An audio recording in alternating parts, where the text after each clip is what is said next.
나는 올해 47세입니다. 결혼한 지 20년이 되었고, 대학생이 된 두 아이는 각자 독립해 지내고 있습니다. 아이들이 집을 떠난 후 아내와 단둘이 남았지만, 서로의 일상을 존중하며 큰 갈등 없이 지내왔습니다. 나는 여전히 직장에 다니고 있고, 아내는 친구들과 시간을 보내거나 운동을 하며 지냈습니다. 그런데 몇 달 전부터 아내의 생활 패턴이 변하기 시작했습니다. 원래는 가끔 친구들과 점심을 먹거나 주말에 만나는 정도였는데, 최근에는 일주일에 두세 번씩 저녁 약속이 생겼습니다. 예전에는 오늘 누구 만나서? 하고 물어보면 자연스럽게 대화를 나눴는데, 요즘은 그냥 친구야 라고 짧게 답하며 더 이상 말을 잇지 않았습니다. 별것 아닌 듯하면서도 이상한 거리감이 느껴졌습니다.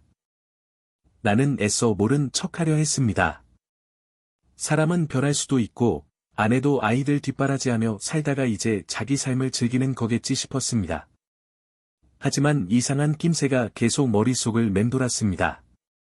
예전에는 친구들과 만나도 오늘 누구랑 어디에서 밥 먹었어? 라며 자연스럽게 이야기하던 사람이었습니다. 그런데 언제부턴가 그냥 친구들 일하거나 별거 아니야 하고 말을 돌리는 일이 많아졌습니다. 내가 더 묻기도 못해서 넘기긴 했지만 찜찜함이 남았습니다. 외출할 때도 달라졌습니다. 원래는 편한 옷을 즐겨 입었는데 어느 순간부터 옷을 새로 사들이고 나가기 전에 거울을 보며 옷매무새를 가다듬었습니다. 한두 번이면 그러려니 했을 텐데 약속이 있을 때마다 그랬습니다. 한 번은 퇴근 후 거실에 앉아 있는데 아내가 나갈 준비를 하며 옷을 갈아입는 모습을 우연히 보게 되었습니다. 바지를 입었다가 다시 벗고 다른 원피스를 꺼내 들더니 거울 앞에서 한참을 서 있었습니다. 순간 왜 저렇게까지 신경 쓰지? 하는 생각이 들었습니다. 스마트폰 사용도 신경이 쓰였습니다. 예전에는 거실에 폰을 두고 다녔는데 요즘은 항상 손에 쥐고 있었습니다. 가끔 알림이 울릴 때도 화면을 얼른 아래로 쓸어내려 내용을 감췄습니다. 나도 핸드폰을 보긴 하지만 아내는 마치 누군가에게 들키지 않으려는 사람처럼 행동했습니다. 그러던 어느 날, 우연한 계기로 의심은 확신으로 바뀌기 시작했습니다. 퇴근 후 동료들과 술자리를 가졌는데, 한 후배가 조심스럽게 말을 꺼냈습니다. 형, 혹시 지난주 금요일에 종로 근처에 있었어요? 나는 아무렇지 않게 대답했습니다. 아니, 왜? 후배는 살짝 머뭇거리다 말했습니다. 아, 거기서 형수님이랑 닮은 분을 본 것 같아서요. 혼자가 아니셨던 것 같은데. 제가 잘못 본 걸 수도 있고요. 순간 머릿속이 하얘졌습니다. 애써 웃으며 그날 친구 만난다고 했으니 친구들이랑 같이 있었을 거야, 라고 넘겼지만, 그날 이후 불안한 생각이 머릿속을 떠나지 않았습니다. 나는 흥신소를 가기로 마음먹었지만, 막상 돈을 들이기 전에 내가 직접 확인해보는 게 낫겠다는 생각이 들었습니다. 괜히 큰일도 아닌데 돈 쓰고 망신당하는 건 아닐까 싶었습니다. 스스로 납득할 만한 확신이 있어야 했습니다. 아내가 외출할 때마다 나는 조용히 따라가 보기로 했습니다. 처음 미행을 시도한 날, 아내는 주말 저녁 친구들과 식사를 하러 간다고 했습니다. 나는 차를 집 근처에 세워두고 아내가 택시를 타는 걸 본 뒤, 조금 늦게 다른 택시를 잡아 같은 방향으로 향했습니다. 도착한 곳은 번화가에 있는 한 한식당이었습니다. 나는 멀리서 조심스럽게 지켜봤습니다.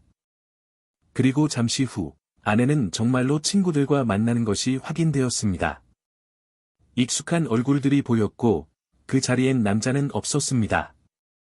괜히 혼자 의심한 것 같아 허탈했습니다. 하지만 찝찝함은 사라지지 않았습니다. 며칠 후, 다시 기회가 왔습니다. 이번에는 평일 저녁이었습니다. 아내는 오랜만에 친구랑 저녁 먹고 올게라고 했고, 나는 이번에도 조용히 따라가 보기로 했습니다.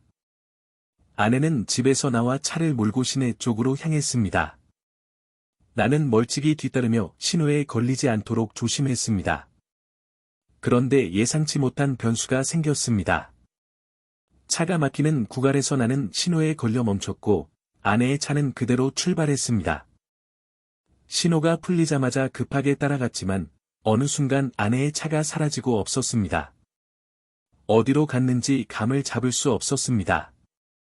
혹시 근처 식당에 들어갔을까 싶어 몇 군데를 돌아봤지만 아내를 찾을 수 없었습니다. 그날 밤, 아내는 평소처럼 아무렇지 않게 집에 돌아왔습니다. 무슨 재미있는 얘기라도 있어서 하고 웃으며 묻는 모습에 괜히 혼자만 헛수고한 것 같아 씁쓸했습니다. 몇 번의 시도 끝에 아내를 완전히 놓쳐버리는 일이 반복되면서 나는 점점 확신을 잃어갔습니다. 정말 친구들을 만나는 걸까? 아니면 내가 따라오지 못하게 일부러 신경 쓰고 있는 걸까? 또 한 번 미행을 시도한 날, 나는 멀리서 아내가 레스토랑에 들어가는 걸 보고 차 안에서 기다렸습니다. 혹시라도 누군가를 만나러 나올까 싶어 한참을 지켜봤지만 결국 아내는 혼자 나와 택시를 타고 귀가했습니다. 이쯤 되니 내가 이상한 사람처럼 느껴지기 시작했습니다. 그렇게 몇 번을 헛걸음하면서 나는 더 이상 혼자서는 확실한 증거를 잡기 힘들다는 걸 깨달았습니다. 마치 일부러 미행을 따돌리는 듯한 느낌도 들었고 운이 나쁜 건지 실제로 아무 일도 없는 건지 분간이 되지 않았습니다. 그렇다고 이대로 계속 의심만 하면서 살 수는 없었습니다. 나는 결국 흥신소를 찾아갔습니다. 전문가라면 나보다 훨씬 철저하게 확인해 줄 것이고 확실한 증거가 있다면 그걸 보고 결정을 내리기로 했습니다. 사무실은 생각보다 소박했습니다. 의뢰인이 불안함을 느끼지 않도록 차분한 분위기를 만들려는 듯했습니다. 상담실에 들어가자 50대 후반쯤 되어 보이는 남자가 내 앞에 앉았습니다. 어떤 일로 오셨습니까? 나는 한참 망설이다가 입을 열었습니다. 아내의 외도를 의심하고 있습니다. 확실한 증거가 필요합니다. 흥신소 직원은 고개를 끄덕이며 노트북을 열었습니다. 혹시 혼자서 미행을 해보셨나요? 나는 한숨을 쉬며 그동안의 미행 시도를 이야기했습니다. 몇 번이나 따라가 봤지만 제대로 된 증거를 잡지 못했다는 말에 그는 가볍게 웃었습니다. 혼자서 미행하는 건 거의 불가능합니다. 상대방이 의심하는 순간 움직임이 조심스러워지고 일부러 친구들과 만나는 장면을 연출할 수도 있습니다. 나는 고개를 끄덕였습니다. 내 생각에도 아내가 일부러 내 눈을 피하려고 움직이는 것 같았습니다. 확실한 증거를 잡아야 법적으로도 유리합니다. 단순히 손을 잡고 있는 사진이나 같이 밥 먹는 모습으로는 법적 효력이 없습니다. 호텔이나 모텔에 들어가는 모습이 있어야 합니다. 나는 말없이 듣고만 있었습니다. 그리고 증거를 잡았다면 이후 어떻게 하실 생각이십니까? 이혼까지 생각하십니까? 그 질문에 나는 쉽게 대답하지 못했습니다. 사실 아직까지도 마음속 한편에서는 아내가 아무 잘못도 없었으면 하는 바람이 있었습니다. 하지만 만약 정말 외도를 하고 있다면 그때는 이혼도 고려해야 했습니다. 일단 증거를 보고 결정할 생각입니다. 흥신소 직원은 내게 몇 가지 절차를 설명해 주었습니다. 아내의 외출 패턴을 분석한 후 그 시간대에 맞춰 탐정이 직접 미행을 하게 된다는 것이었습니다. 만약 호텔이나 모텔로 들어가는 모습이 확인되면 사진과 영상으로 기록해 법적 증거로 남긴다고 했습니다. 나는 비용을 물었습니다. 보통 2주 정도 추적하는 걸 기본으로 하고 비용은 상황에 따라 다릅니다. 장기적으로 추적이 필요하면 추가 비용이 들 수 있습니다. 적지 않은 돈이었습니다. 하지만 이대로 의심만 하며 살 수도 없었습니다. 나는 결국 계약서에 서명했습니다. 며칠 후, 나는 결정적인 증거를 받았습니다. 아내는 한 남자와 여러 차례 만나고 있었고, 결국 호텔에 함께 들어가는 모습이 찍혔습니다. 나는 멍하니 사진을 바라보았습니다. 내심 아니길 바랐던 마음이 무너져 내렸습니다. 그날 밤, 나는 변호사 사무실을 찾았습니다. 이혼을 할 경우 법적으로 어떤 준비가 필요한지 상담받기 위해서였습니다. 변호사는 내게 차분히 설명했습니다. 외도 증거가 확실하다면 이혼 소송에서 유리한 입장에 설 수 있습니다. 위자료 청구도 가능하고 재산 분할에서도 유리하게 협상할 수 있습니다.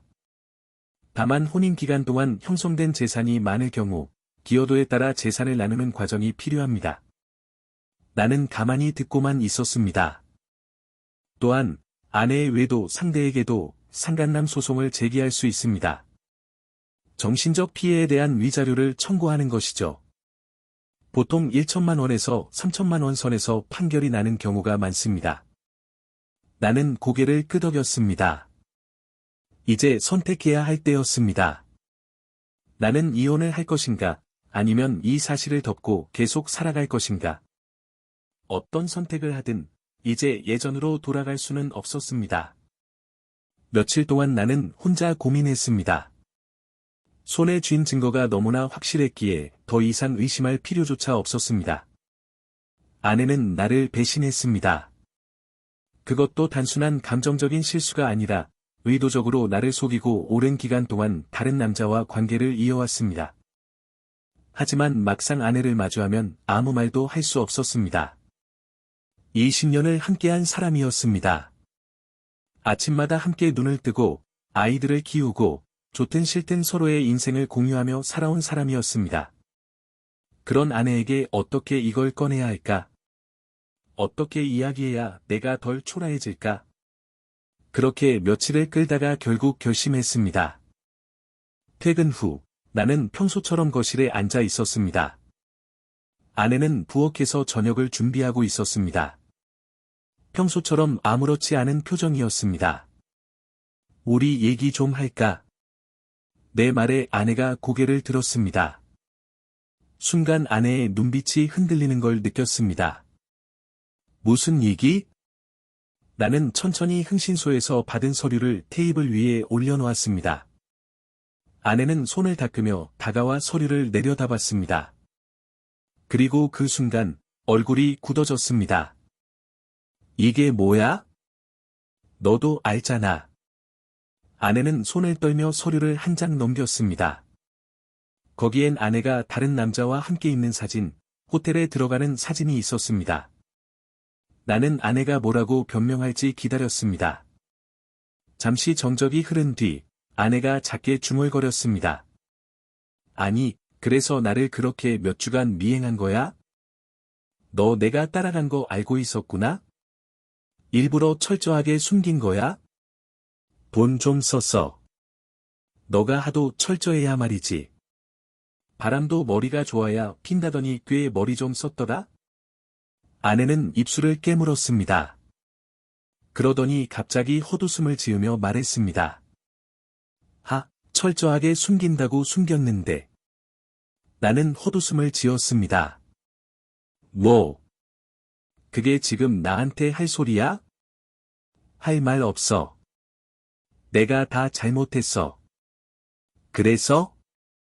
나도 처음엔 이러려고 한 게 아니었어. 어쩌다 보니 미안해. 나는 한참 동안 아무 말도 하지 않았습니다.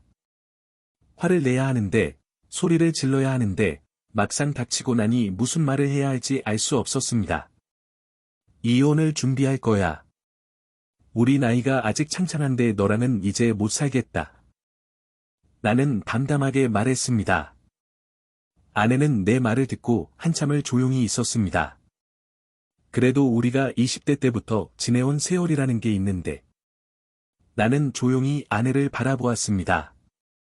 그 20년이라는 세월, 너가 깨버린 거야. 그날 이후, 우리는 각자의 길을 가기로 했습니다. 이혼 과정은 생각보다 복잡했습니다. 아내는 처음에는 이혼을 원하지 않는다는 입장이었습니다.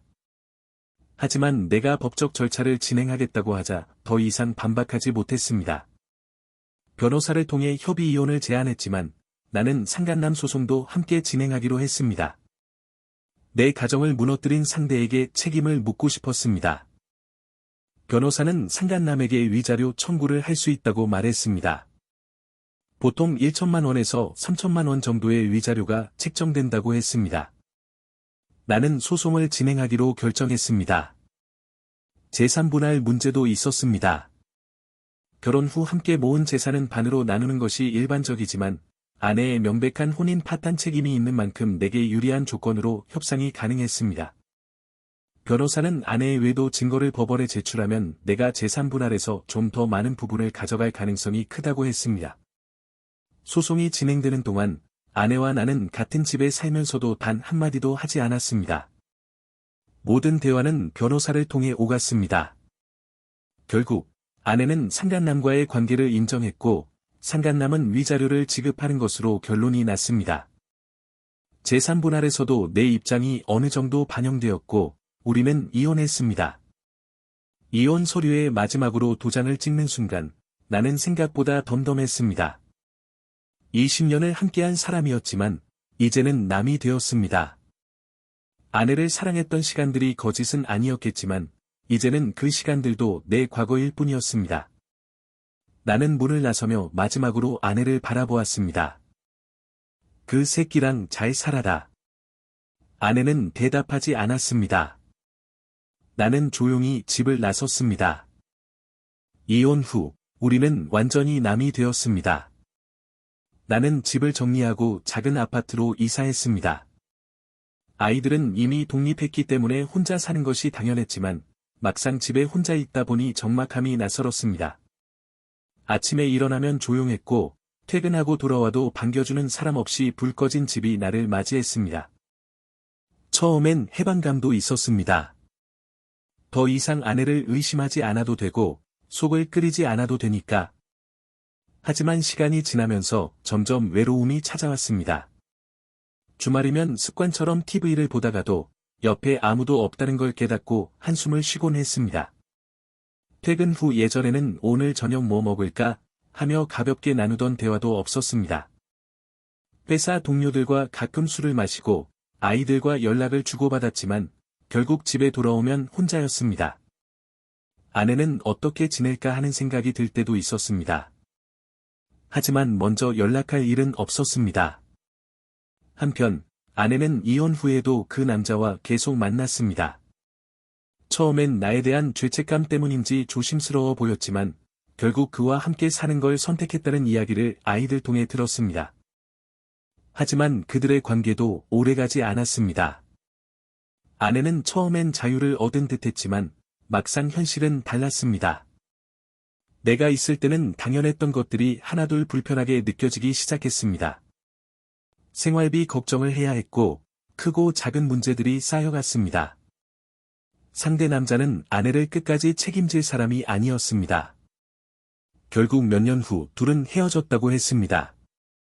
아이들은 처음엔 엄마를 원망했지만 시간이 지나면서 자연스럽게 왕래를 했습니다. 그래도 완전히 예전 같지는 않았습니다. 이혼 후 나는 깨달았습니다. 아내가 내게 했던 배신보다 내가 너무 오랫동안 우리 관계가 변하지 않을 거라고 믿고 있었던 것이 더 문제였을지도 모른다고. 사람은 변합니다. 그리고 결국 어떤 관계든 끝이 날 수도 있는 것입니다. 나는 여전히 혼자지만 더 이상 외롭지는 않습니다. 내가 원하는 대로 살아가고 있으니까. 그리고 아내도 어디선가 자기 방식대로 살아가고 있을 것입니다. 이제 우리는 그렇게 각자의 길을 가고 있습니다.